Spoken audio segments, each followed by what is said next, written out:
Hey YouTube, what is happening? Carter here. Got some traditional knives for you. Some pretty cool traditional knives right here. Two of these are by Great Estern Cutlery. This one and this one right here. We have the Whaler, which is right here. I've shown this on my Instagram account, but not on YouTube here. And this is just in the Lumberjack, also by Great Estern Cutlery. And I threw this one in. This is a Sunfish by Bulldog brand knives. It does have some cool pit bulls on the blade here. Take a look at that. It says pit bulls trademark.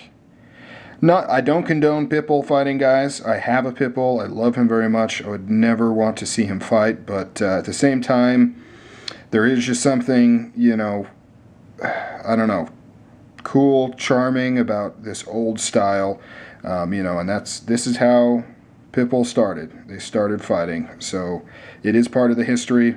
I don't like to promote that aspect of the history, but for some reason it just seemed kind of fitting on a knife like this. Reason I'm showing all three of these together is they're all kind of variants of the Sunfish or elephant toe pattern. In traditional knives, models or designs, they're called patterns. And generally speaking, any pattern that you see, more than likely 95% are traditional from history. They're not new. They're not brand new patterns. They're not brand new designs. They have been resurrected from times past and redone. So all three of these are kind of a variant of the same base pattern, the Sunfish pattern. And it was a very popular pattern. And so different companies would produce them, and they'd give them different names, and they'd make tweaks to them and changes to them, and kind of make different versions. So that's why I'm showing all these together. Picked this one up off eBay. It's made in Germany. Very, very strong back spring on it. The quality on it's pretty good. It's not amazing. I'm not particularly impressed per se with this knife.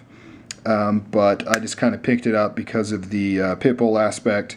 I also don't prefer this handle shape, this kind of Sunfish design. I believe this is more indicative of the elephant toe design. I could be wrong. I'm new to this, but I believe the elephant toe means that one side is wider or larger than the other, whereas when it's kind of more of a straight handle with equal sizes on both bolsters, then it's more of a Sunfish design, but could be wrong on that. I also cannot remember. I believe it's bone on the handles here with a wormwood pattern on there. You got the shield here, so pretty cool. I like it, but it's not my favorite. This here is the Whaler, and look at the size of this blade. Oh, by the way, all of these are slip joints. None of these are locking.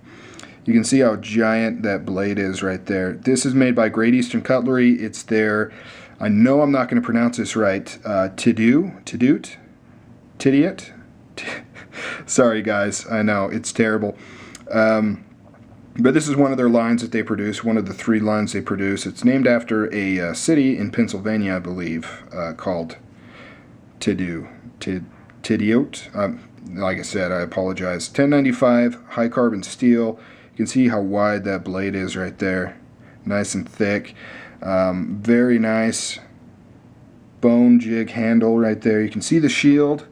It is pinned, not glued like Case does. I would consider Great Estern Cutlery a step above Case, just based off of what limited personal experience I have with them, and then just what I've seen people report and things like that. GEC is kind of a slightly higher level than Case. You have the little pin blade coming out the back here. Very cool. Really like this knife. This is actually one of the knives that the Sunfish pattern is kind of the knife pattern that got me the most interested in traditional knives. Just because I'd never seen a traditional knife this kind of beefy and fat. It reminded me of kind of some more contemporary designs by like birch tree and things like that.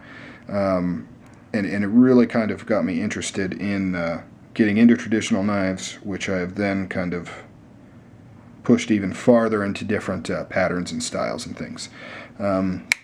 So here's that one. I wish I could carry it. I need to find a pouch or something that'll hold this beast before I do.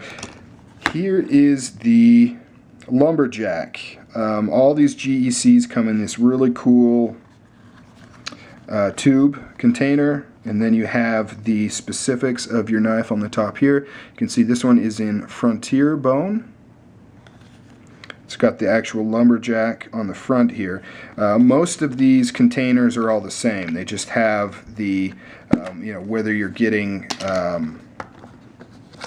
the Great Estern brand or this one or their other brand, they're usually the same. But this one actually has a specific image on it. I went with the single blade. This also comes with a saw, believe it or not, a saw that folds out, but I just went with the single blade. That frontier bone is outstanding. Love it. And see the pin shield here. This one has a lanyard hole. Also has a swell in the middle, which is similar to the Whaler here, and similar in a lot of aspects. See, the blade shape is very similar, not quite as wide as the Whaler. Length, the lumberjack is just slightly longer than the Whaler. Single bolster on the lumberjack, double bolster on the Whaler. This is also a slip joint in 1095 high carbon steel. This one has the poster on the blade there. It also has just the nail nick instead of kind of the extended, I forget what it's called, but the extended groove there. I actually prefer the look of this one, but very cool. You can see how big that is. I mean, this knife is not messing around. This is not a little tiny, slip joint to whittle with. This is a serious knife. This one also has a half stop, so when you go to close it, it actually will stop right there before you close it all the way. It's a safety feature. This one, however, does not. And that's done simply by just the tang, having a flat tang so that it stops halfway, obviously. The quality on all of these are outstanding. No blade play on any of these. I mean, obviously they don't lock, but no rattle or anything up and down, but no side to side at all, which is very surprising, coming from handmade knives. You can see how smooth this is. There's actually a pin that goes through right here, but you can't see it because it's so perfectly polished and mated. But if I were to take maybe some sandpaper or something and rough that up, you'd see the outline of the pin. You can kind of barely see it right there. Barely see the ghost of the pin going through there. So, the quality on these knives is just outstanding. I love this frontier bone.